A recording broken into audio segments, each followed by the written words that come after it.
Well, good afternoon, everyone. Just a few things at the top, and then we'll get right to your questions. So first, as you can see, we are conducting press briefings here in our temporary press briefing room while our primary location undergoes extensive technical renovations and upgrades. We do greatly appreciate your patience and flexibility as we work to install some long overdue upgrades to the Pentagon Press Briefing Room. Because we do not have internet or phone capability in this area of the Pentagon for a variety of reasons, our normal call-in options will not be available. So for those who have had to call in, we apologize for the inconvenience.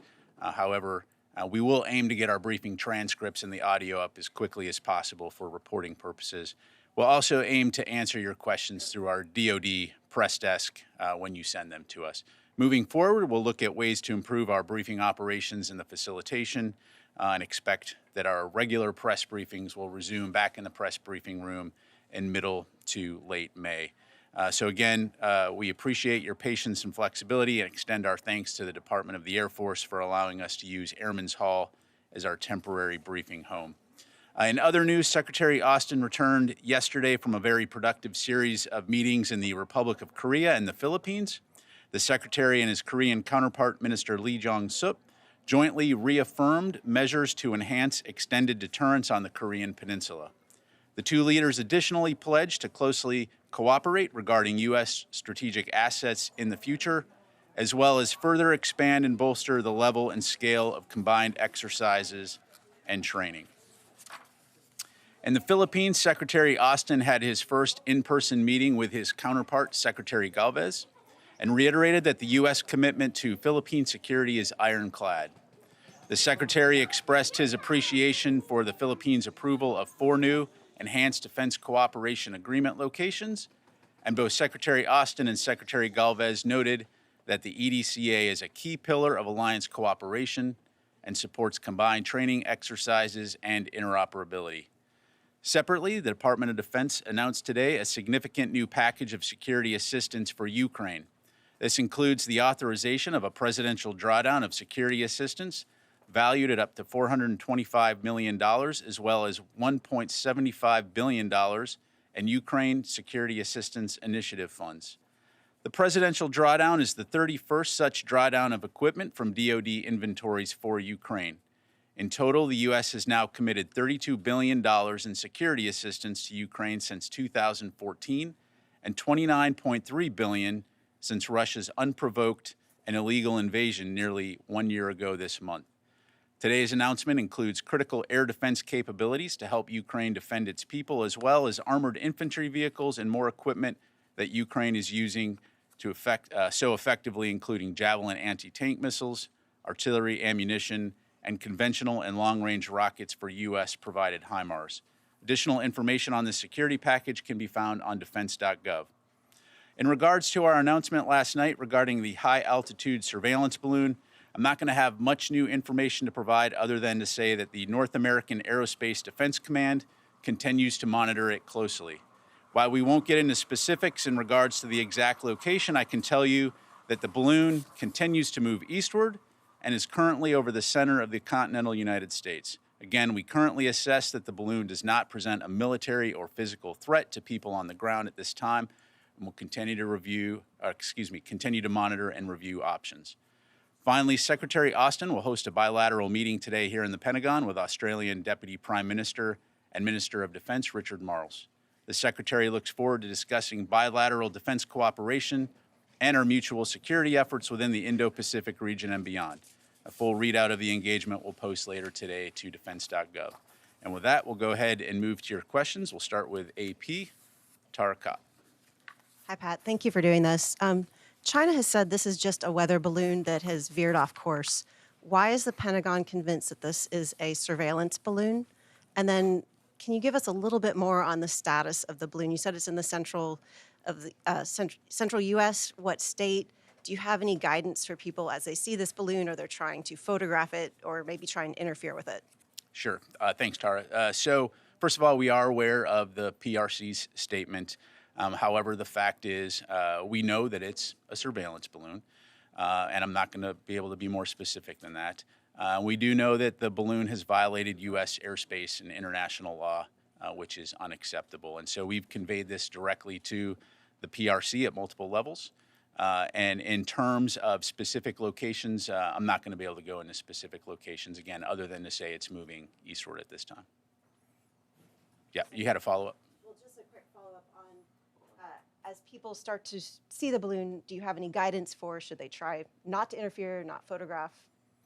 So the balloon is currently assessed to be at about 60,000 feet. So again, well above the range of civilian air traffic, or where civilian air traffic would normally fly.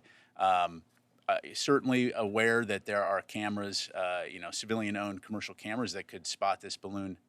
In terms of guidance to folks, again, this is something that NORAD is closely monitoring. We do assess at this time that it does not pose a physical threat, as I mentioned, to people on the ground. So we'll just leave it at that. Jennifer. General Ryder, who is controlling this balloon right now? Again, we know that this is a Chinese balloon, but beyond that, I'm not going to have specifics. But is it, you say that it's moving eastward and it's over the continental U.S., it's not over Montana anymore. Is the Chinese government controlling the movement of the balloon, or is it just floating with airstreams? Thanks, Jennifer. So I'm not going to go into any specific intelligence that we may have. Again, we know this is a Chinese balloon and that it has the ability to maneuver, but I'll just leave it at that. And once it's over a body of water, will you shoot it down? Again, right now we're monitoring the situation closely, reviewing options, but beyond that, I'm not going to have any additional information. We go to Tony.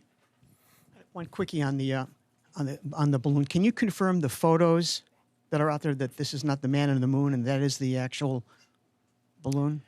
Thanks, Tony. So certainly aware of photos being posted online. I'm not going to get into the business of confirming whether or not those are, where those photos come from. Again, I can tell you that the U.S. government, NORAD, is monitoring this closely, and we will continue to review options. How close was the U.S. to was the president to ordering a shoot down of the balloon? Yeah, so again, I'm not going to get into internal discussions within the White House. Again, right now we assess that there is no threat, a physical threat or military threat to people on the ground. So we're continuing to monitor, and we'll just leave it at that. Thank you. We go to Janie, and then we'll go to Rio. Thanks, General. Welcome to home. I have two questions. Please come on. Okay. In response to Secretary Austin's recent remarks that more U.S. strategic assets will come to the South Korea, North Korea warned of stronger provocations in the near future. What is your comment on this? Well, it's certainly not surprising given North Korea's track record of making bellicose statements. Again, what we're focused on is on preserving peace, security, and stability in the Indo-Pacific region. And so Secretary Austin's visit was an opportunity to, again, reaffirm our strong and close alliance with the Republic of Korea. And so that will remain our focus, is on working with South Korea and other nations in the region to deter aggression and ensure a free and open Indo-Pacific. One more. South Korea has announced that it will be test the high-powered monster ballistic missile with nuclear warhead level. This is a defense against North Korea's nuclear warhead. How do you agree this? I'm sorry, Janie, I missed the first part of your question. Can you repeat that? South Korea has announced that it will be a test a high-powered monster ballistic missile with nuclear warhead levels. This is the defense against I don't North have anything Korea. on that. I'd refer you to the government of South Korea. Thank you. Let me go to Rio, and then I'll come back over here. Okay, thank you very much. Two questions on the Chinese balloon. So there is a speculation that Chinese balloon flew over Japanese airspace before reaching the U.S., continental U.S. Can you confirm that? I've seen those press reports. Again, as we acknowledged in our statement that we posted last night, we have seen this type of balloon activity elsewhere before, but again, I'm not going to get into intelligence, and I'm not going to have any further information to provide. Secondly, how will this incident affect the Secretary's future engagement with Chinese counterpart to maintain the open lines of the communication? I think we've been very clear that we're always open to maintaining an open line of communication with the PRC, and in that regard, nothing has changed. Thank you. Let me go to Phil, and then I'll come over to Qasim. Is the position of the balloon classified? Phil, right now, what we're not going to do is get into a hour-by-hour location of the balloon. Again, we're monitoring it closely. As I mentioned, right now, it's over the center of the continental United States. That's about as specific as I'm going to get. But I understand it might be inconvenient, but does the public not have a right to know if a The balloon public is over their certainly state? has the ability to look up in the sky and see where the balloon is. Thank you. Qasim? General, you said the balloon is maneuverable. So does that mean that it's not drifting? So the balloon is maneuverable. Clearly, it's violated U.S. airspace, and again, we've communicated that fact to the PRC. If possible, can you tell us if the balloon, when it entered the U.S. airspace, has it changed its course in any way? The balloon has changed its course, which is again why we're monitoring it, but that's about as specific as I can get. Thank you. Go to Matt. So you've said at this point the balloon doesn't pose any risks to citizens. How is it that the U.S. can assess that, given that the balloon is at such an altitude, without actually getting eyes on it up close and assessing the equipment that's on board? And secondly, are there any alternatives being considered to shooting it down? Is there any option to take this balloon out of the sky intact to maybe get a better look at that equipment? Yeah. So again, this is a surveillance balloon, operating at about 60,000 feet. Clearly, we did a very close assessment in terms of what it's doing. And as I mentioned, military commanders have assessed that there is no physical or military threat to people on the ground. And so in that regard, we'll continue to monitor. In terms of way ahead, we will continue to review options, but I'm not going to have anything further to provide on that. So thank you. Ma'am. Thank you, Pat. You said that this is violating our airspace, so why not take it down?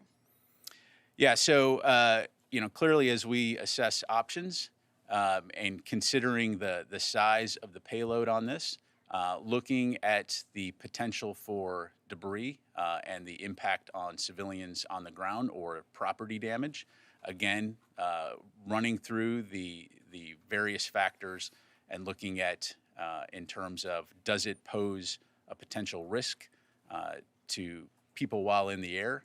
And right now, as I mentioned, we assess that it does not pose a risk to people on the ground as it currently is traversing the continental United States. And so out of an abundance of caution, cognizant of the potential impact to civilians on the ground from a debris field, right now we're going to continue to monitor and review options. And if I may, you mentioned that we've seen this kind of activity before, so why are we sharing this one, and why last night if you were following it for a few days? Is this some sort of sign that we should take from China ahead of Blinken's visit or from the activity that we had in the Philippines? Yeah, so in terms of any hypotheticals about messaging from PRC, I'd refer you to them on that front. Again, I think what makes this different is the duration and the length of which it has been over U.S. territory. But beyond that, I'm not going to be able to go into any more specifics. Mike. Thanks, Pat. Yesterday, a senior defense official said that the intelligence gathering capability of this balloon would be no better than any Chinese satellite in low Earth orbit. If that's the case, why would Beijing go through the trouble and expense to send this balloon on such a journey? Yeah, I'd have to refer you back to the PRC on that. Any opinion why? Again, look, we're monitoring this. As I mentioned, it's violated U.S. airspace. It's violated international law. We've communicated that back to the government of China. But again, I'd refer you back to China in terms of. But I assume that that the Pentagon is trying to figure this out itself. Why they're bothering to do this if they can already, if it's offering no better intelligence gathering than from a satellite, right? Yeah, again, I mean, that's a statement, not a question. So, yeah, Put a question mark at the end of it then. yeah, again, I'm not going to have anything other to provide. So, ma'am. Yep. Yeah, go to her and then come back to Nancy here.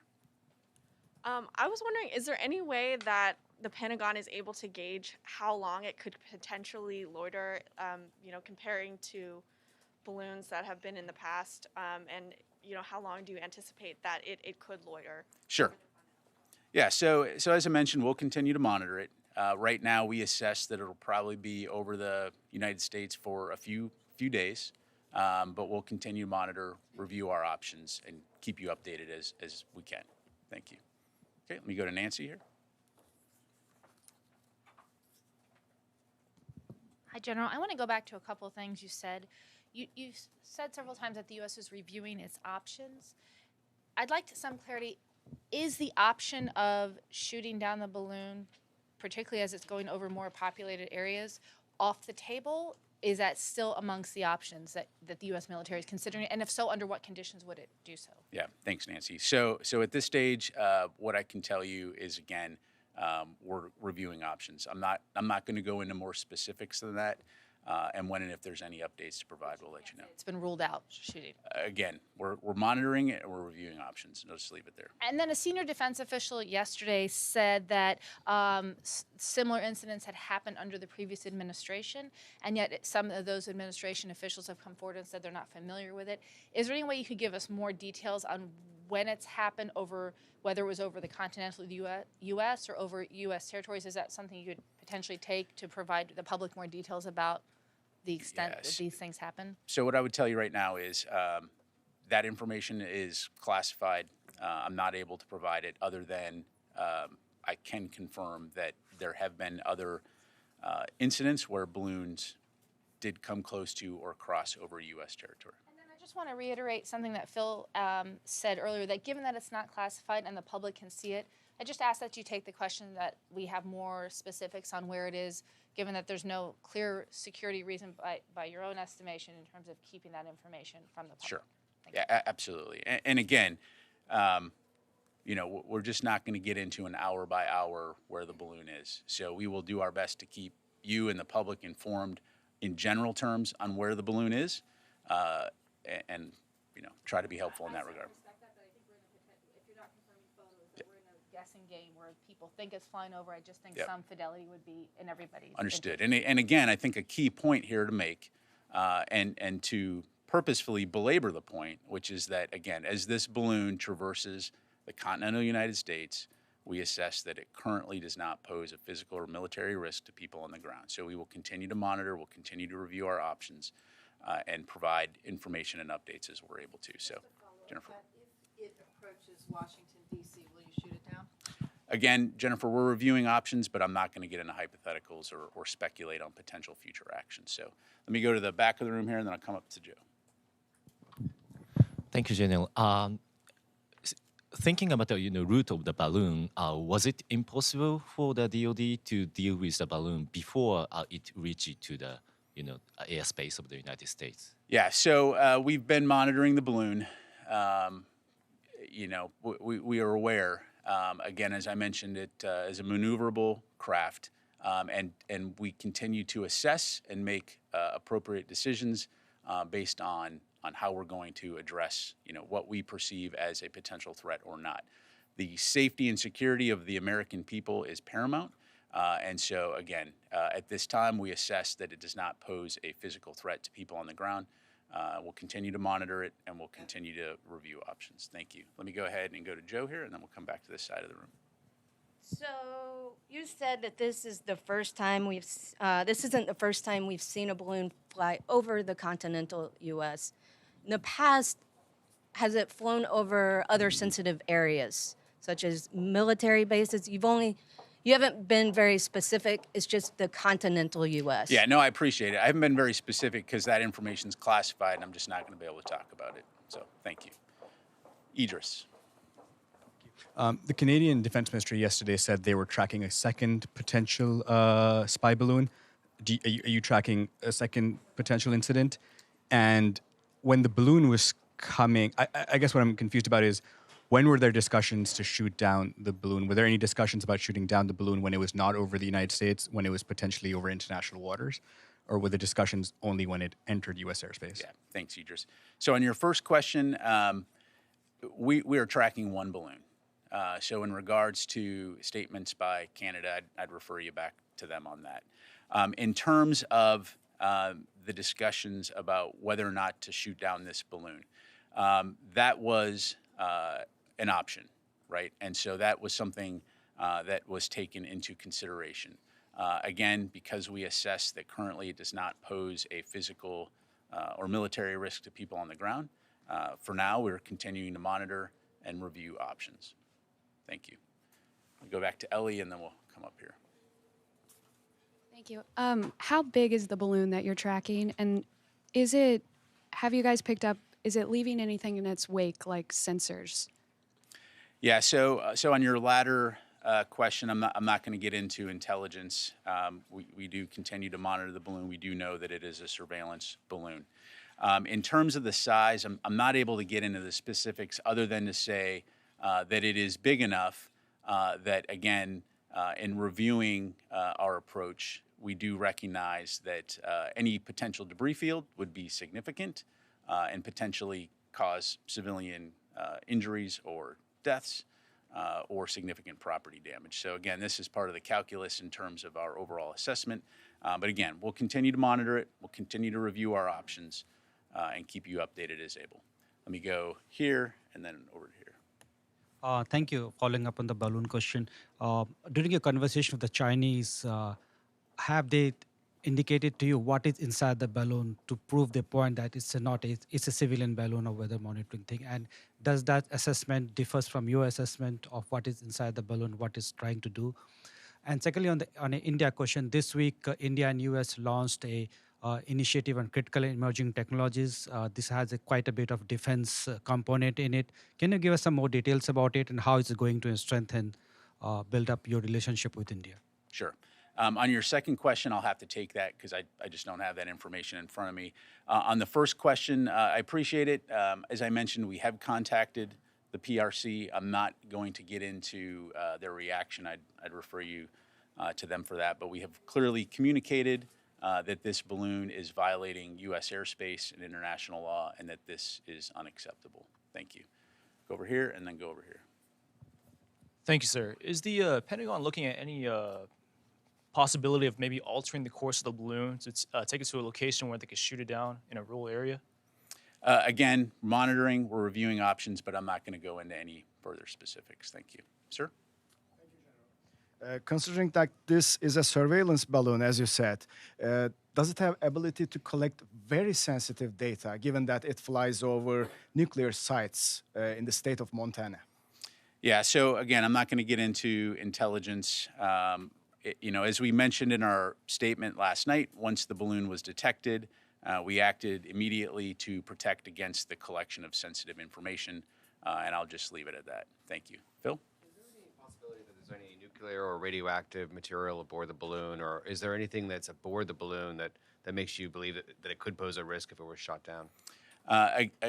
Short answer is no. But again, right now we do not assess that the balloon in its current configuration at approximately 60,000 feet poses a physical or military threat to people on the ground.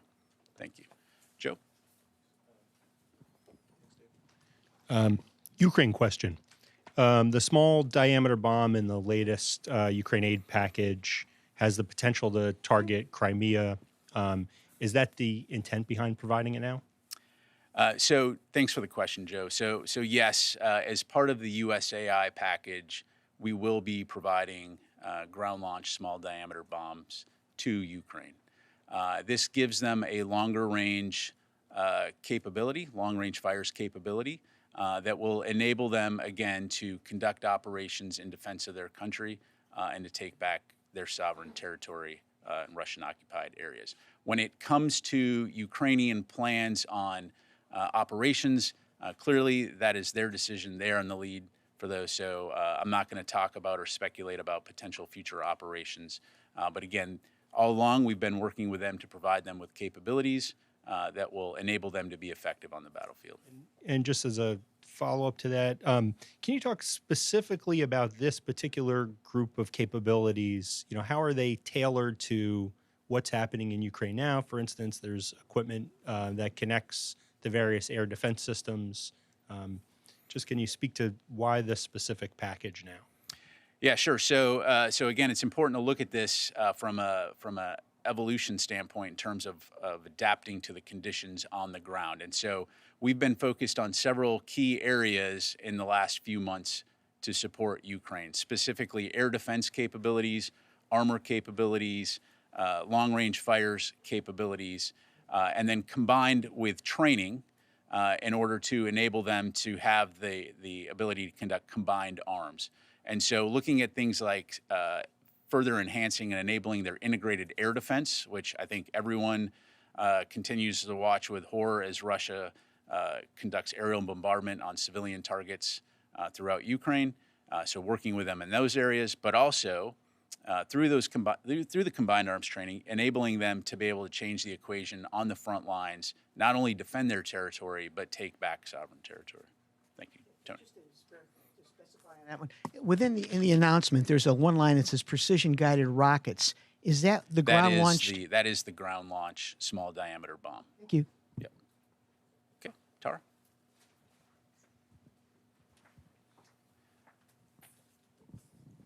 Tara. Just going back to the Ukraine package, can you talk a little bit more about integrating the air defense systems, particularly all the systems that have been sent by different NATO partners, and how do you integrate those with the systems Ukraine already has? Yeah, so without going into operationally sensitive matters, broadly speaking, so a couple of things. So first of all, it's important to recognize that the Ukrainians already have done a fairly remarkable job of protecting, of employing the air defense capabilities that they have. That said, we do recognize that as they take these new pieces and parts and integrate it into their system, continued support is required. And so we consult regularly with the Ukrainians and our international allies and partners on how they can best integrate those systems. So that is ongoing work. But again, they've been doing a pretty remarkable job of intercepting Russian missiles and drones. Thank you. All right, time for just a couple more. Oren? Two questions on the balloon. First, on maneuverability. Can it maneuver up and down as well as laterally? In other words, turn as well as change altitude? And in terms of tracking, how are you tracking this? Is it radar? Is it aircraft? And is it continuous tracking, or is it more intermittent than that? Yeah, thanks, Oren. So beyond saying that we are continuously tracking the balloon, I'm not going to go into the specifics in terms of how we track, other than to say that we have multiple means at our disposal to do that. In terms of more specifics on the balloon, again, I'm not going to get into intelligence, again, other than it is maneuverable, and I'll just leave it at that. All right, two more questions, Phil, and then Qasim. The Chinese, you said it changed course. Did it change course following your disclosure of its presence over the United States? And secondly, is to the point about its capabilities, how is it powered? How is it moving? How is it maneuverable? Yeah, thanks, Phil. So again, on your latter question, I'm not going to get into intelligence. Clearly, it's a balloon that has a payload underneath it. I'll just leave it at that. What's that? What do you mean by payload? It's got a large payload underneath the surveillance component, underneath the actual balloon piece of it. So just leave it at that. And then in terms of the maneuverability, again, all I can say right now is at this point, again, it's moving eastward across the United States, currently over about the central United States. But did it change course after your disclosure, or did it change further? I don't have that information. Yep. Payload, that sounds like munitions or something that would pose a threat to No, US again, citizens. there is it is a surveillance balloon, right? So there is a surveillance capability underneath this large balloon, right? So look at a blimp. A blimp has a basket, right? So there's a basket underneath it, in layman's terms. So again, large enough to be concerning if there were a debris field. So, all right, Qasim, last question. Has there been any mill-to-mill communication with China with respect to the balloon? Again, we've communicated at multiple levels, and I'll just leave it at that. Okay. Yep. Is it arm? When is it munitions? It is a surveillance balloon.